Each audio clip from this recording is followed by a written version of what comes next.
തത്സമയം യൂട്യൂബിൽ കാണുവാൻ കേരള വിഷൻ ന്യൂസ് 24/7 സന്ദർശിക്കുക. ഫേസ്ബുക്കിലും ഇൻസ്റ്റാഗ്രാമിലും ട്വിറ്ററിലും ഞങ്ങളെ ഫോളോ ചെയ്യാം. ആദ്യം കാണാം പ്രധാന വാർത്തകൾ. ദോഷഗാന കേസിൽ പാകിസ്ഥാൻ മുൻ പ്രധാനമന്ത്രി ഇമ്രാൻഖാനെ അറസ്റ്റ് ചെയ്യുവാൻ നീക്കം. ഇമ്രാൻഖാന്റെ വസതിക്ക് സമീപം പോലീസും PTI പ്രവർത്തകരും തമ്മിൽ ഏറ്റുമുട്ടി. പോലീസ് ജലപീരങ്കി പ്രയോഗിച്ചു. പ്രവർത്തകരോട് സംഘടിക്കുവാൻ ആഹ്വാനം ചെയ്ത് ഇമ്രാൻഖാൻ.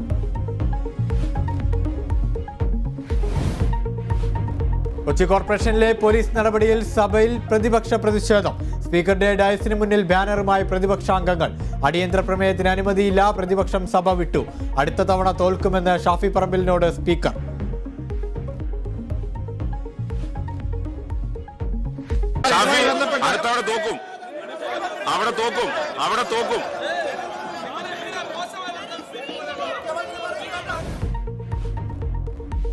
ബ്രഹ്മപുരം മാലിന്യ സംസ്കരണത്തിലെ ഹൈക്കോടതി നിരീക്ഷണ സമിതി റിപ്പോർട്ട് കേരള വിഷൻ ന്യൂസിന്.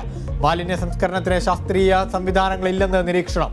നഗരസഭ മാലിന്യ നീക്കത്തിനായുള്ള 58 വാഹനങ്ങളിൽ 20 എണ്ണവും കട്ടപ്പുറത്തുനിന്ന് വിവരാവകാശ രേഖ. സ്വർണ്ണ കമ്പനിയുടെ പ്രവർത്തനം തൃപ്തികരമല്ലെന്ന് കൊച്ചി കോർപ്പറേഷൻ ഹൈക്കോടതിയിൽ. പുതിയ ടെൻഡർ ക്ഷണിച്ചതായും കോർപ്പറേഷൻ.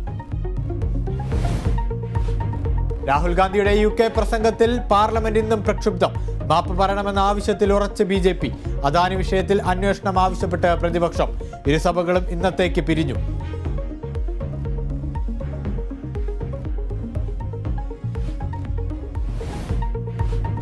സ്വപ്ന സുരേഷിന്റെ പരാതിയിൽ വിജേഷ് പിള്ളയ്ക്കെതിരെ കേസെടുത്ത് കർണാടക പോലീസ്. നടപടി വിജേഷ് തന്നെ ഭീഷണിപ്പെടുത്തിയെന്ന സ്വപ്നയുടെ പരാതിയിൽ.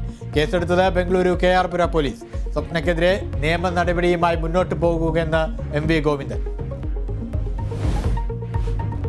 ഭോപ്പാൽ ദുരന്തത്തിലെ കേന്ദ്രത്തിന്റെ തിരുത്തൽ ഹർജി സുപ്രീം കോടതി തള്ളി. കേന്ദ്രത്തിന്റെ ഹർജി ഇരകളുടെ നഷ്ടപരിഹാരം കൂട്ടണമെന്ന ആവശ്യത്തിൽ വഞ്ചനയുണ്ടെങ്കിൽ മാത്രമേ പരിശോധിക്കാനാവൂ എന്ന് കോടതി.